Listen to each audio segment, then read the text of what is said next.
All right, let's look at the beginning of chapter 33.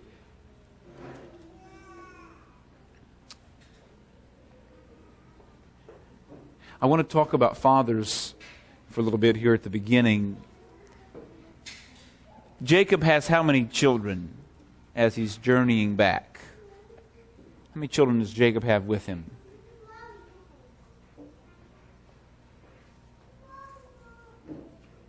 Say again? He has 12, 11 boys, and 1 girl. Right? We don't have Benjamin yet, just Joseph, and then the girl Dinah. So 12 people in his care in the sense of actual children. He has 2 wives and then 2 ladies who were their maidservants that he took on as wives. And then he's got a lot of livestock and servants and things of that nature all coming. And at the beginning of chapter 33 it says, Jacob lifted his eyes and looked, and there Esau was coming, and with him were 400 men. So we see in his mind, as a father with 12 children and the 2 wives and the 2 maidservants, this idea of being a father kicks into place. And what does he begin to do when he thinks the enemy is coming or Esau is coming to go at war with them? He splits them up. He sets in the first camp in verse 2, at the end of verse 1, he divided the children among Leah, Rachel, and the 2 maidservants. He put the maidservants and their children in front, Leah and her children behind, and Rachel and Joseph last. So in 3 sets. And then I want you to see in verse 3, where does he position himself? At the very front.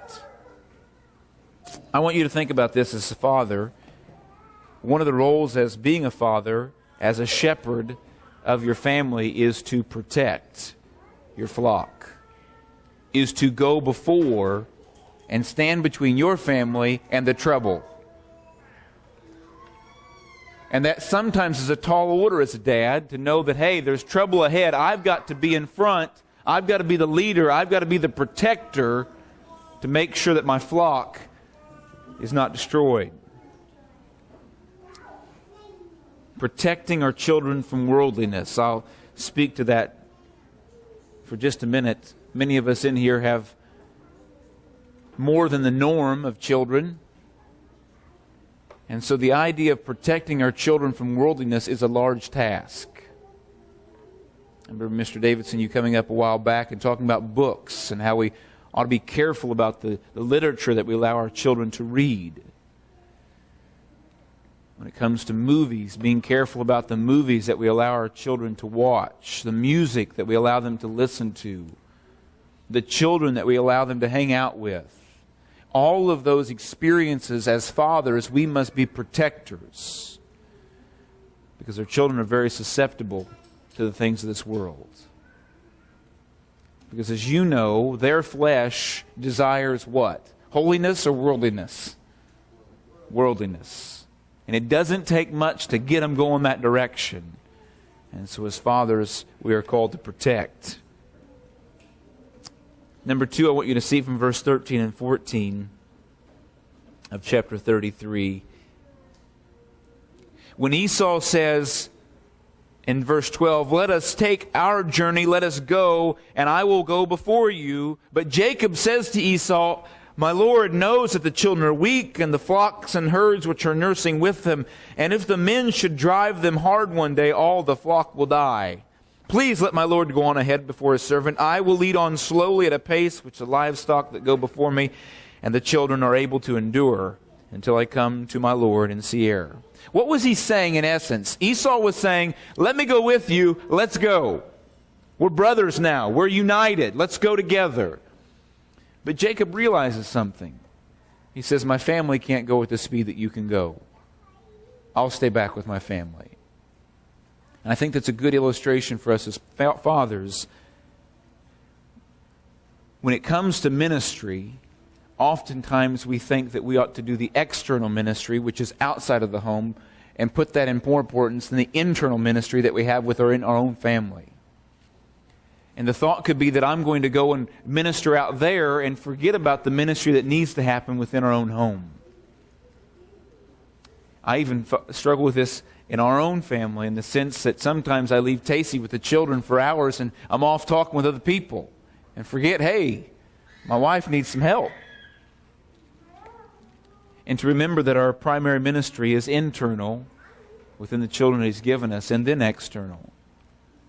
And Jacob realized that. He could have said, hey, Esau and I are now brothers, let's go together and leave the children to come later. He said, no, let me stay with my family and bring them on. Turn, if you would, to 1 Samuel. I want to show you something about Samuel.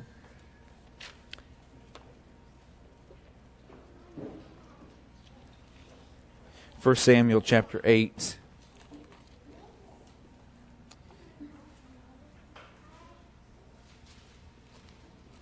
When Samuel was young, Adam, he was left in whose care? Do you remember whose care he was left in, Samuel?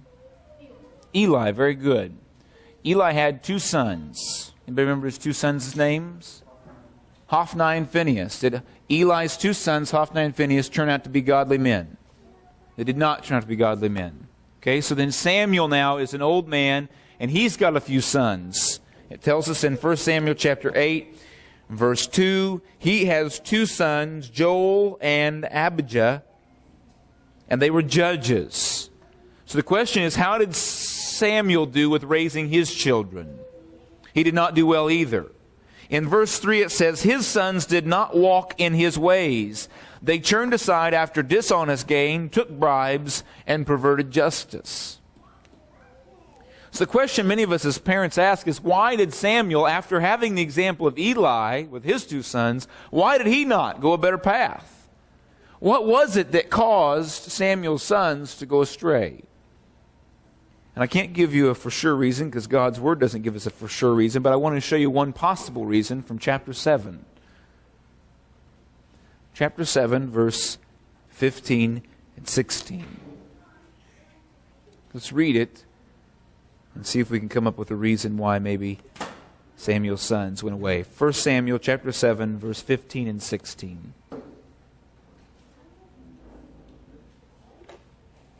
It says, and Samuel judged Israel all the days of his life.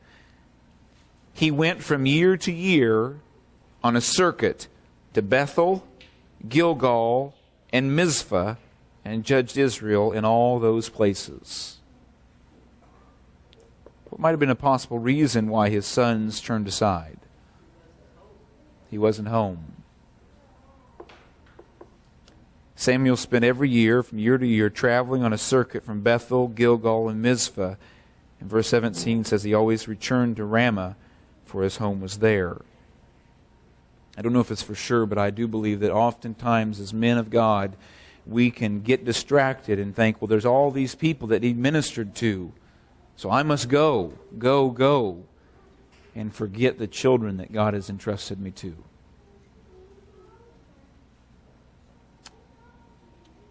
May as fathers we not do that. Remember, our primary responsibility is our home. Number 3, look back to Genesis chapter 34 now. Maybe you asked this question, where was Jacob in the situation with Dinah? Who takes the lead in the situation with Dinah? Who ends up taking the lead? Somebody shout it out. Who takes the lead? Say again? Simeon and Levi. Now, who are they? In relation to Dinah, who are they? They're brothers, right? So instead of the father taking the lead here, we've got his 2 sons taking the lead in what should happen in the situation with Dinah. Now I want to show you a passage in Esther. If you'd flip to Esther, we'll come back here to Genesis 34. In Esther, does anybody remember how Esther starts out? Chapter 1. Esther chapter 1. Do you remember the story of Esther? There's a king, and the king has a queen. What's the queen's name in Esther chapter 1? Vashti. Now they had a gathering in Esther chapter 1, a party of such, and the king says, bring Vashti to me with her crown on, and let everybody see how beautiful she is. And what does Vashti say? I will not come. I will not come. So what happens to the king? What's the king think about that? Does he like the idea that his wife says no to him when he asks her to come? No, he's furious. It says in Esther chapter 1, in verse 12, the king was furious and his anger burned within him. So what did he choose to do? He's decided to say, we're done with her. And he writes a letter. There was this gentleman named, he was actually a prince. In verse 21 it says his name was Memucan. I'm not sure I pronounced that correctly, but he gives him some wisdom, and here's the wisdom he gives him from verse 20. When the king's decree, which he will make, is proclaimed throughout all his empire, for it is great, all wives will honor their husbands, both small and great. And the reply pleased the king and the princes, and the king did according to the word of Memucan. Then he sent letters to all the king's provinces, to each province in its own script, and to every people in their own language, that each man should be master in his own house and speak in the language of his own people. The issue that was coming here was they were fearful that if it got out that the queen could just tell the king whatever she wanted, that there would be some problems. It says in verse 18, this will cause excessive contempt and wrath if this is not dealt with.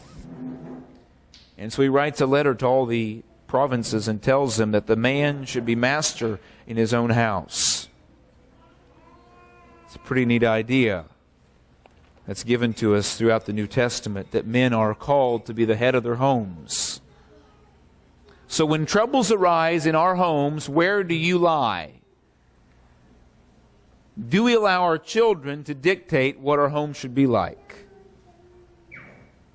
It can happen. There are many families that their children run the home. We need to be aware that that's not what God calls us to do. So let me ask you a question. From Genesis chapter 34, we see Jacob, it says in verse 5, Jacob heard that he had defiled, Shechem had defiled Dinah his daughter. Now his sons were with his livestock in the field, so Jacob held his peace, or kept silent, until they came. And then in verse 7, when they did come, he allowed them to take the lead. So let me ask Mr. Davidson this question. Your son's getting older, and as you train him up, how do you balance the idea of when to begin to allow him to make decisions and when it's still time for you to make the decision? When do you balance the idea of he needs to start making some of the decisions on his own? How do you do that? It sounds to me that you're doing some intentional training. That as opposed to just saying when he's 18, he's on his own, make your own decisions, son, you are trying to work him to the spot to where he understands how to make decisions, and when he makes wrong decisions, how to correct those decisions, and how that process goes. So it's not just a sink or swim when he gets to be that age. And I love that attitude. Because I think that's what, as fathers, we need to remember, that sometimes we get this idea that our children will just mature on their own. They'll get to be 18 and they can make all the wise decisions on their own. They can't do that. It's bringing our children along beside us and saying, this is how Dad works. What do you think? Do you have some thoughts? Let's work together. When we make a mistake, let's learn how to fix a mistake. I love that about Jason. Jason does that with his boys all the time. Takes them out working with him on the field. Great examples of being with your father and training them up. I want to think about this situation with Jacob and how maybe he could have done it better. See, his sons, especially two of them, were filled with anger. How did they respond to this idea of their sister being wronged? What was their response to deal with this anger they had within them? What did they do with it? They allowed it to well up. And they wanted to kill. And they ended up killing and murdering all the people of Shechem. All the males got killed. Now what I think could have happened here is that Jacob could have taken a stand. And he could have used this opportunity as a training opportunity of how to deal with anger. How to deal when you feel hatred towards someone that's done you wrong. How do we deal with that? Because they're going to be faced with another situation a few years down the road when a brother named Joseph is favored about all of them. And what do they want to do to him? Kill him. Because they're angry with him. Their dad did not stand up and show them. And this time, how do we deal with anger? He allowed them to go on their own. And they did not learn the lesson, but still took Jacob and were ready to kill him. Fathers, we must stand up and do a good job of training our children.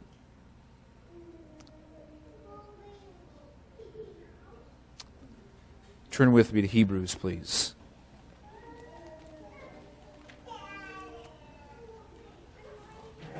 Hebrews chapter 12.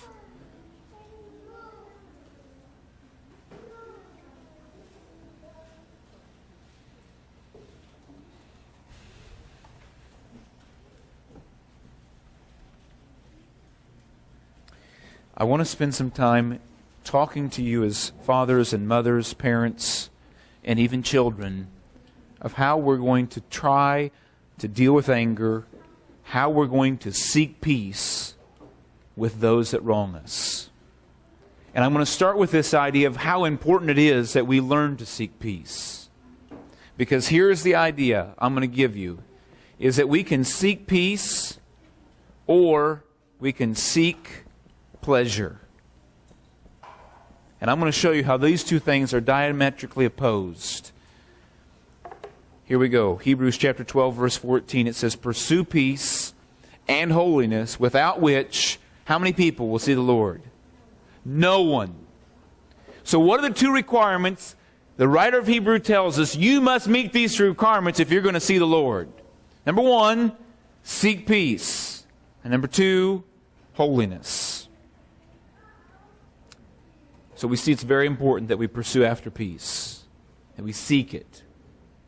Romans chapter 12 tells us. Romans chapter 12, verse 18 says, "If it is possible, as much as depends on you, do what? Live peaceably with how many people? How many, Buck? All men." Do we get to pick and choose which men we want to live peaceably with? Or which ladies we want to live peaceably with? Or which brothers or sisters we want to live peaceably with?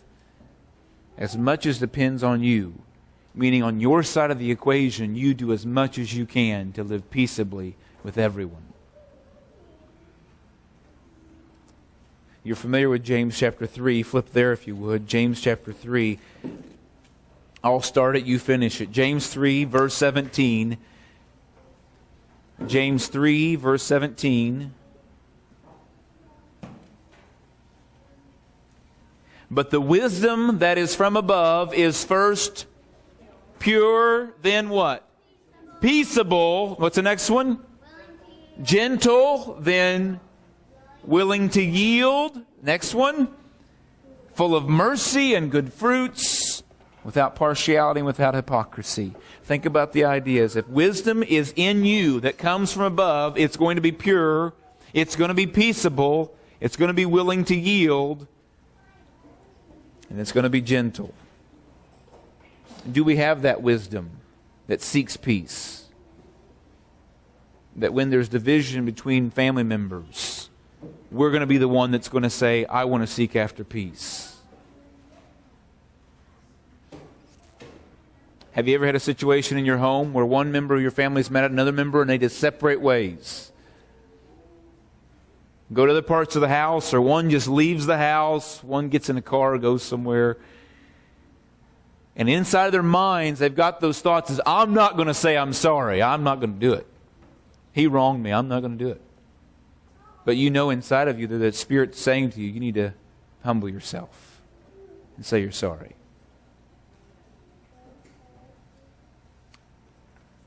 The Spirit that is within us will drive us to live at peace with people, not to be at war.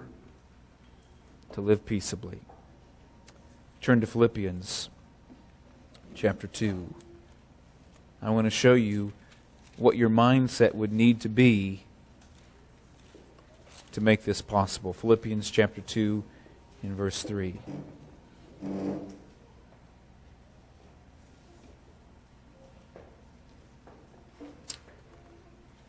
Jason, would you read that? Philippians chapter 2, verse 3.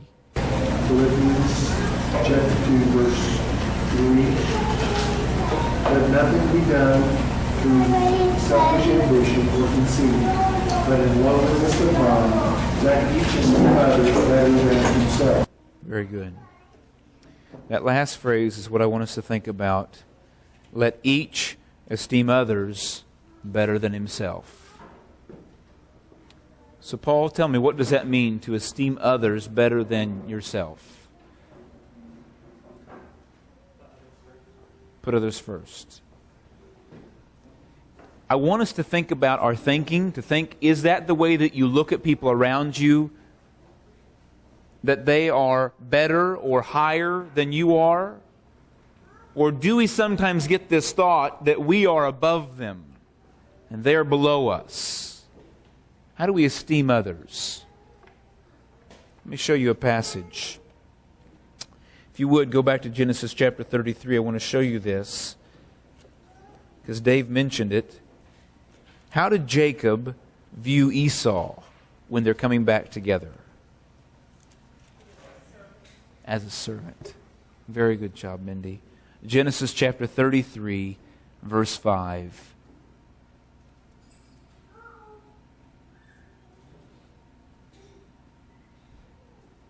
Genesis 33, verse 5. And he lifted his eyes and saw the women and children and said, "Who are these with you?" So Jacob says, "The children whom God has graciously given your servant."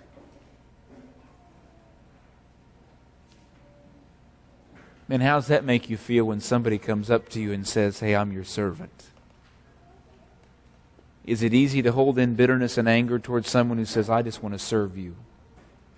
I want to be your servant"?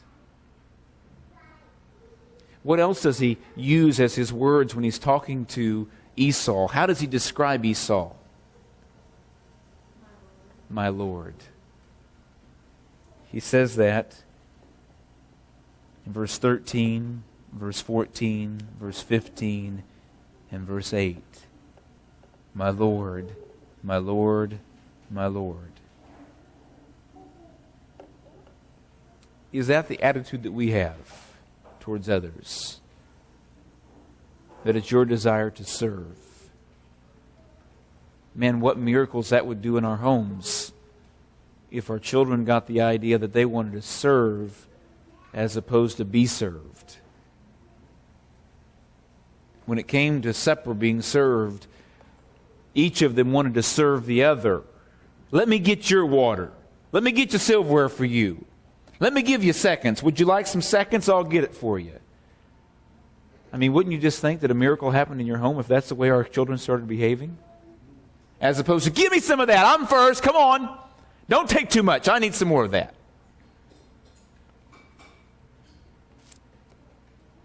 It has to do with our thinking. How do we view each other? Am I a servant or am I Lord? Let's learn that from Jacob and Esau. Look over at Luke chapter 14. You're familiar with this story. Luke chapter 14. We're going to start in verse 8 and read through verse 11. Luke chapter 14, verse 8 through verse 11. Dave, would you read that for us? 8 through 11. You are invited by anyone to a wedding feast. Do not sit down in the best place unless someone or all you will be invited by you. If he who invited you will come and say to you, "Give place to this man," and then you begin with shame to take the lowest place. But when you are invited, go and sit down in the lowest place, so that when he who invited you comes, he may say to you, "Friend, go up higher." Then you will have glory in the presence of those who sit at the table with you. For whoever exalts himself will be humbled, he who humbles himself will be exalted. Excellent. So Joseph, what's the point Jesus is trying to get across to these people?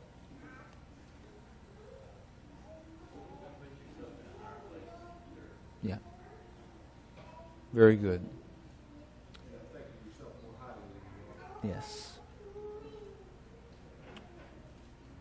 So let me ask you another question. Why is it easier for us and for our children to practice the good part of this is that when we're in a church setting, nobody attempts to promote themselves above others. But why is it so different when we go home? Why is it easier when we're here than it is when we go home? Anybody take a stab at that as parents? Thank you. And what are we so concerned about? Others' opinions of us. So when everybody's watching, I sure don't want people to think I'm a proud guy, so I'll take the back seat here. But when I go home and nobody's watching, I'm the king of this place. You listen to me now.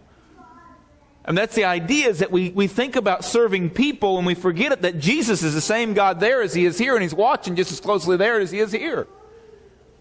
And He sees our heart. If we're just performing in front of people, or we're actually living a lifestyle of a heart that thinks I'm a servant, others are the masters. So are we living it out? Verse 11 is a beautiful promise. Whoever exalts himself will be humbled. It's a promise. If we attempt to promote ourselves, He'll put you down. But whoever humbles himself will be exalted. It's going to happen. It's going to happen. Look at Proverbs. I want to go over 3 passages that talk about anger. Psalms, Proverbs chapter 16.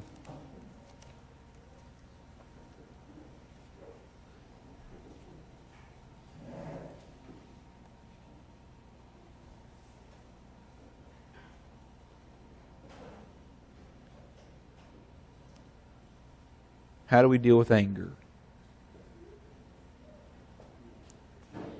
Proverbs 16 verse 32 says, "He who is slow to anger is better than the mighty, and he who rules his spirit than he who takes a city."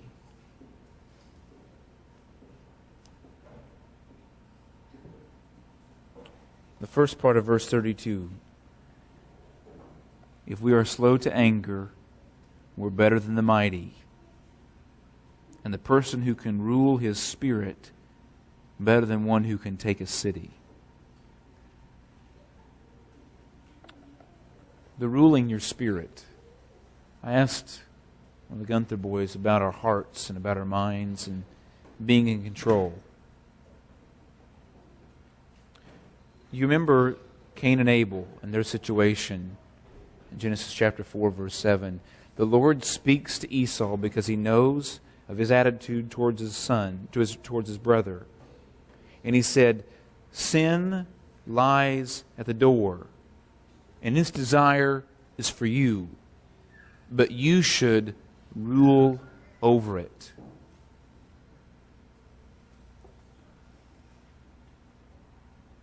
It's being able to understand that God has commissioned us to have rulership over our thoughts and our mind and our heart.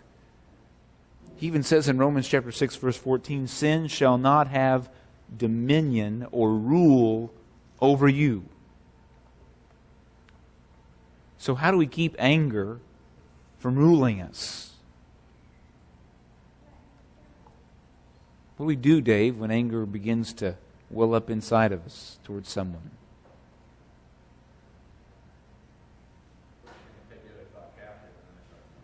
Yeah. Take your thoughts captive and pray.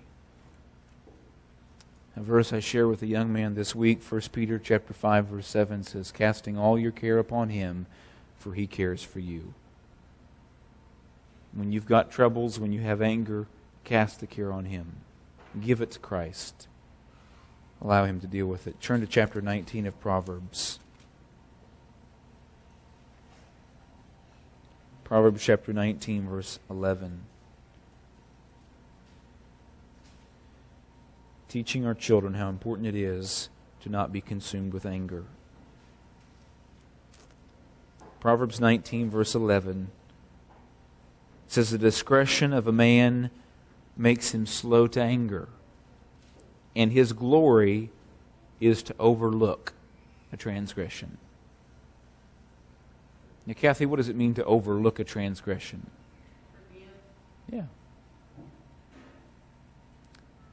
To say, yeah, I know I have been wronged here, but I'm consciously overlooking that. I'm not going to harbor on that. I'm not going to think about that too much. I'm going to overlook it. Is it looked at here, Joseph, as a good thing to overlook a transgression?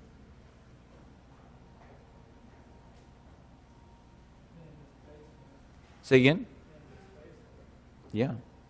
It's his glory, a man of discretion, to overlook a transgression. So what do we do then? What do we do if we've been angry about something that someone's done for us? What do we do with that because they've wronged us? Isn't it wrong that we just keep overlooking things and turning a cheek? And where's the justice in that? Give place to wrath. Vengeance is mine, I shall repay, says the Lord. You know, if there was a time that someone would be justified in doing some anger, you'd think it'd be in the Garden of Gethsemane. 200 to 600 soldiers coming with lanterns and clubs coming to take Jesus. And what does Peter do? He takes a sword out and cuts off the ear, right? It's good. You don't take the master. What's Jesus say to him? Put it away. I don't need that.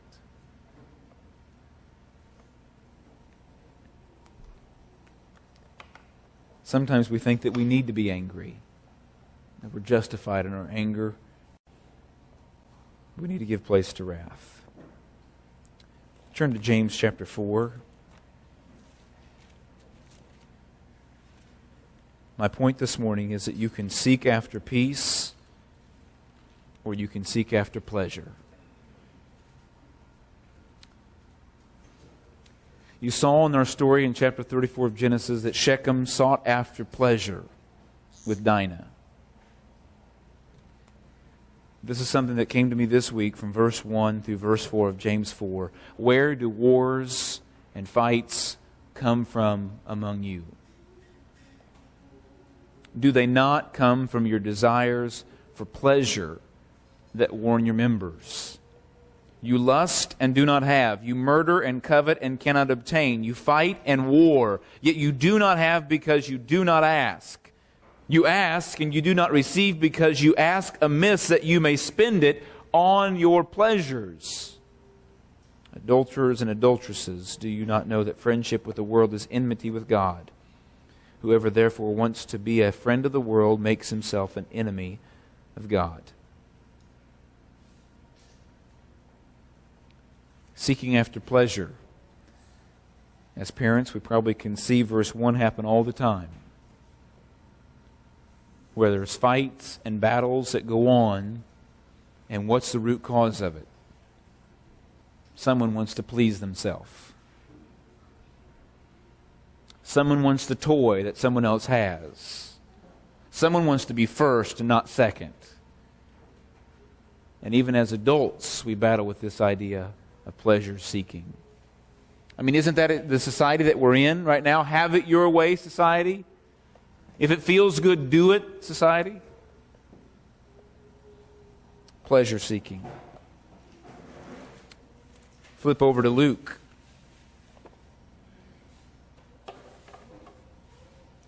Luke chapter 8.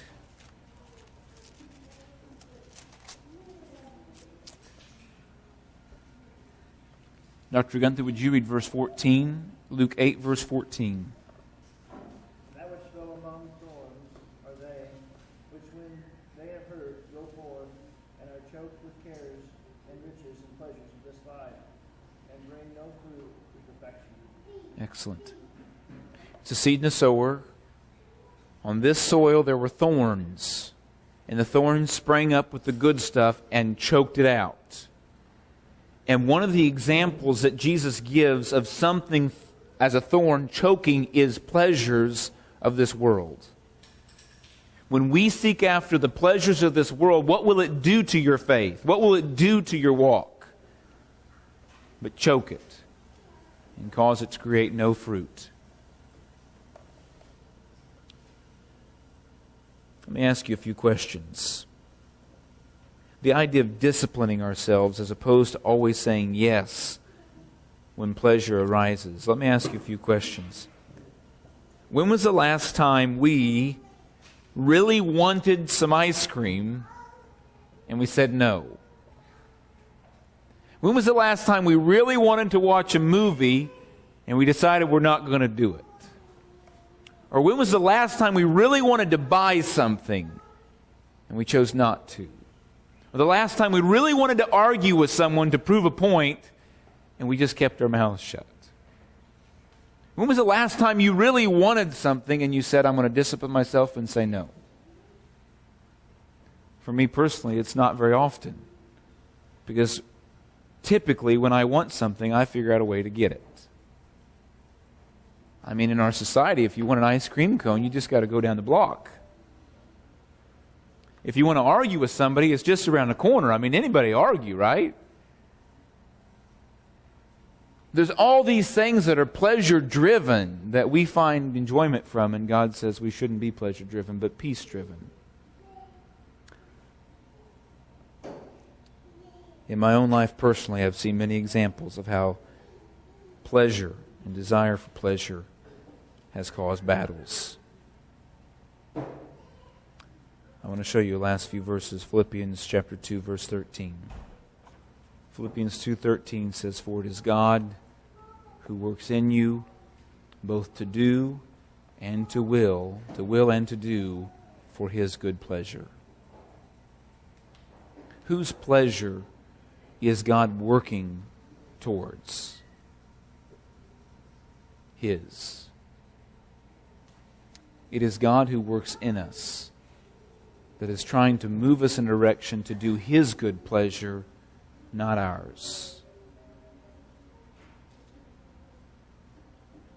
So I ask myself the question, how many decisions do I make in my week that are based about pleasing Him or based about pleasing me?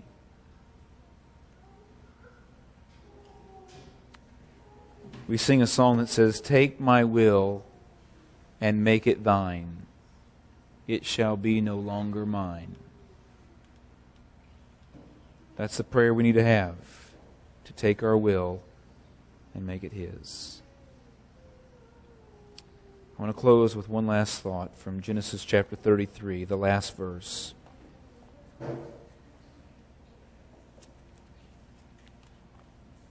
Genesis 33, the last verse.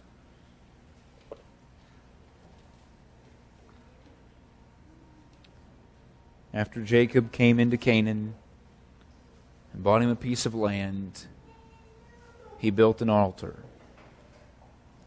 And he called it El Elohe Israel. God, the God of Israel.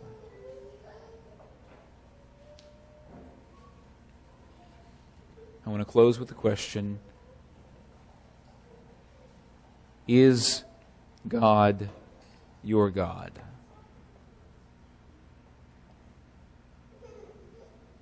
Is God the God not of Israel, which is who is speaking, but is He the God of Clifton?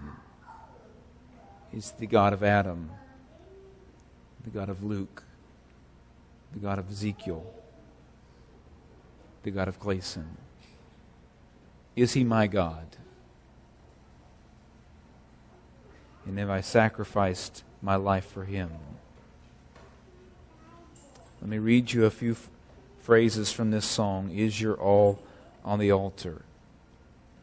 You have longed for sweet peace and for faith to increase, and have earnestly, fervently prayed. But you cannot have rest or be perfectly blessed until all on the altar is laid. Is your all on the altar of sacrifice laid? Your heart does the Spirit control? You can only be blessed and have peace and sweet rest as you yield Him your body and soul. Let's pray.